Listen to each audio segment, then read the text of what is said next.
കാർഷിക വാർത്തകൾ.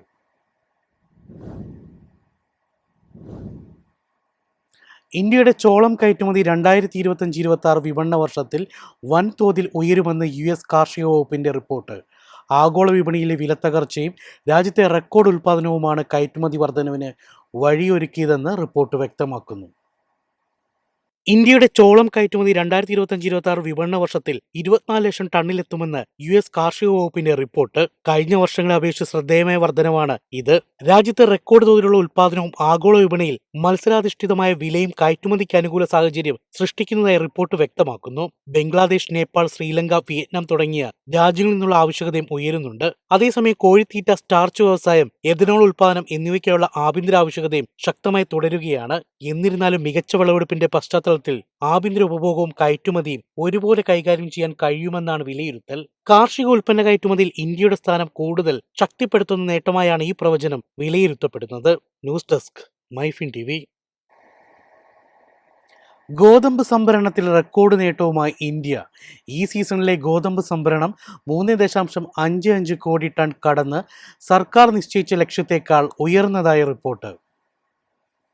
രാജ്യത്ത് ഈ വർഷത്തെ സർക്കാർ ഗോതമ്പ് സംഭരണം 3.55 കോടി ടൺ കടന്ന ലക്ഷ്യം മറികടന്നു. 2026-27 റാബി സീസണിൽ സർക്കാർ നിശ്ചയിച്ചിരുന്ന 3.45 കോടി ടൺ ലക്ഷ്യത്തേക്കാൾ കൂടുതലാണ് സംഭരിച്ചത്. കഴിഞ്ഞ വർഷത്തേക്കാൾ ഏകദേശം 17% വർധനമാണ് രേഖപ്പെടുത്തിയത്. മികച്ച വിളവെടുപ്പും കുറഞ്ഞ താങ്ങുവിലയ്ക്കു പകരം കൂടുതൽ കർഷകർ സർക്കാർ സംഭരണ കേന്ദ്രങ്ങളിലേക്ക് എത്തുകയും ചെയ്തതാണ് ഈ നേട്ടത്തിന് കാരണം. മധ്യപ്രദേശ്, പഞ്ചാബ്, ഹരിയാന, ഉത്തർപ്രദേശ് തുടങ്ങിയ പ്രധാന ഉൽപ്പാദന സംസ്ഥാനങ്ങളിൽ നിന്നാണ് വലിയ തോതിൽ ഗോതമ്പ് സംഭരിച്ചത്. വർദ്ധിച്ച സംഭരണം പൊതുവിതരണ സംവിധാനത്തിനും ബഫർ സ്റ്റോക്ക് ശക്തിപ്പെടുത്തുന്നതിനും സഹായകരമാകുമെന്ന് കേന്ദ്ര സർക്കാർ വിലയിരുത്തുന്നു. News desk, MyFin TV.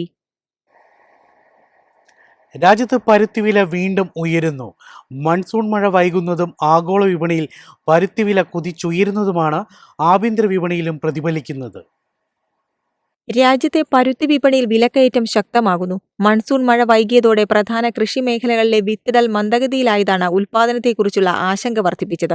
ഇതോടൊപ്പം അന്താരാഷ്ട്ര വിപണിയിലും പരുത്തി വില ഉയരുന്ന സാഹചര്യമാണ് നിലനിൽക്കുന്നത്. വിപണിയിലെ സാഹചര്യങ്ങൾ കണക്കിലെടുത്ത് കോട്ടൺ കോർപ്പറേഷൻ ഓഫ് ഇന്ത്യ കഴിഞ്ഞ ദിവസങ്ങളിൽ പരുത്തിയുടെ സമാഹരണ വിലയിൽ ഏകദേശം 1100 രൂപയുടെ വർധനവ് വരുത്തിയിട്ടുണ്ട്. മഴയുടെ അനിശ്ചിതത്വം തുടരുകയാണെങ്കിൽ വരും മാസങ്ങളിൽ പരുത്തി ലഭ്യതയെ ബാധിക്കാനും വില വീണ്ടും ഉയരാനുമുള്ള സാധ്യതയുണ്ടെന്നാണ് വിപണി വിദഗ്ധർ വിലയിരുത്തുന്നത്. ഇതോടെ നൂൽ, വസ്ത്രനിർമ്മാണ മേഖലകളിലും ചെലവ് ഭാരം വർദ്ധിക്കുമെന്ന ആശങ്ക ഉയരുന്നു. News desk, MyFin TV. എളുപ്പത്തിൽ സമ്പാദ്യം വളർത്താം. ഇന്ന് തന്നെ മൈഫിൻ TV ആപ്പ് ഡൗൺലോഡ് ചെയ്യൂ.